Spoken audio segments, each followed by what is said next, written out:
الحمد لله وحده والصلاة والسلام على من لا نبي بعده. Chers frères et sœurs, ces mots simples et importants que je vous transmis, c'est un rappel pour moi et pour vous. Je veux parler à votre cœur qui est parfois pris par le bas monde et ses plaisirs. On est éprouvé par beaucoup de choses, le temps, l'argent, les enfants, le travail, la femme, les amis, jusqu'à ce qu'on oublie nos racines, notre premier amour saint, notre maman.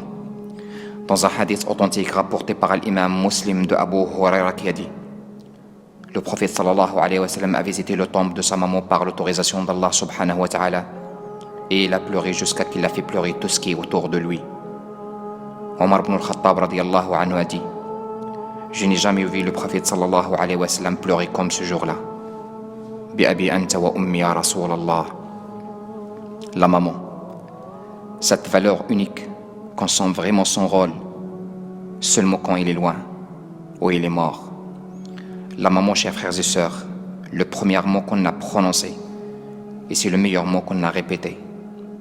La maman, que nous lui devons la faveur après Allah subhanahu wa ta'ala.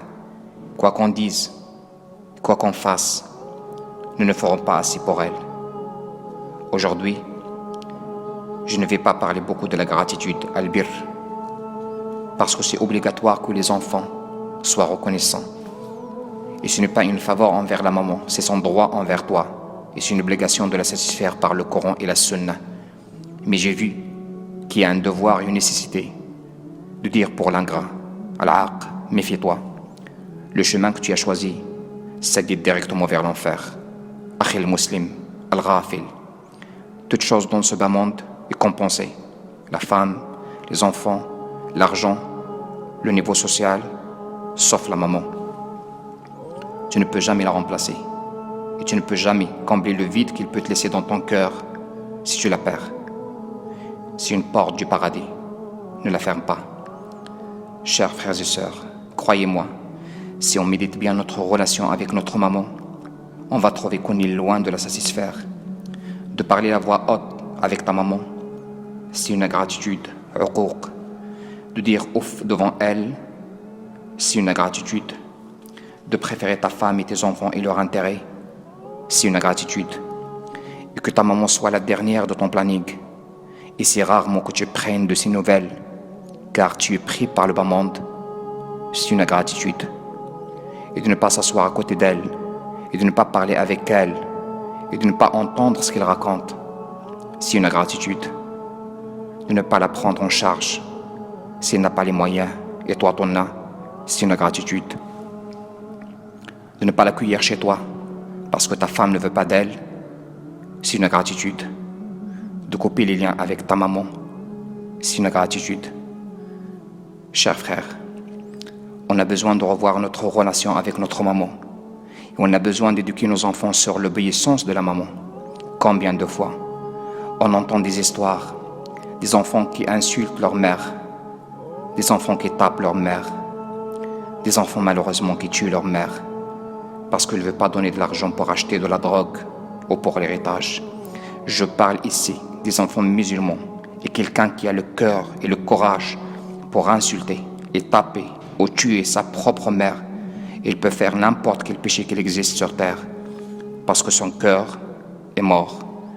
Wallahi, mes chers frères, après la mort de la maman et le repentir de son fils ingrat, il espère ce dernier que sa maman sort sa tête de son tombe pour l'embrasser et lui dire pardonne-moi, mais c'est trop tard.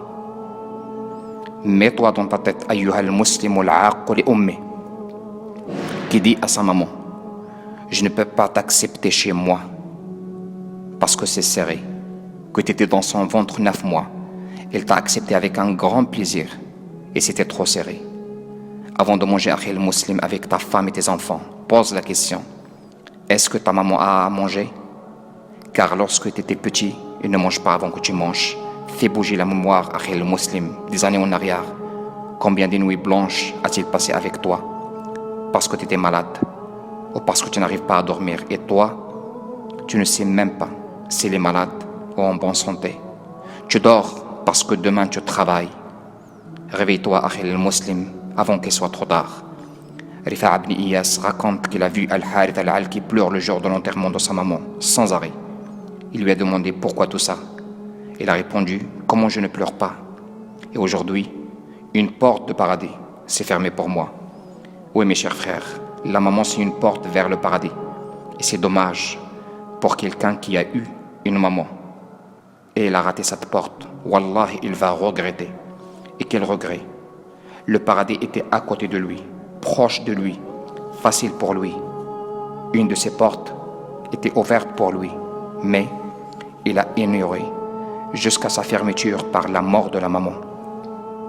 Akhil Muslim, toi et ton argent pour ta maman, quand tu arrives à un certain âge ou à un certain degré social, prends d'elle que l'amour, et dans tout, avec amour, et certainement tu es gagnant. Enfin, je lance un cri à haute voix. L'ingratitude vers la maman, c'est une ligne rouge, ne l'approche jamais. Car si tu les dépasses, tu tombes à l'enfer. Alors que la maman, au contraire, c'est une porte qui guide vers le paradis. Et c'est à toi de choisir. Allahumma matti'na birda ummahatina wa tajawaz an taqsirina fi birrihin. Allahumma hdi kulla 'aq wa thabbit kulla bar. آمين والحمد لله رب العالمين.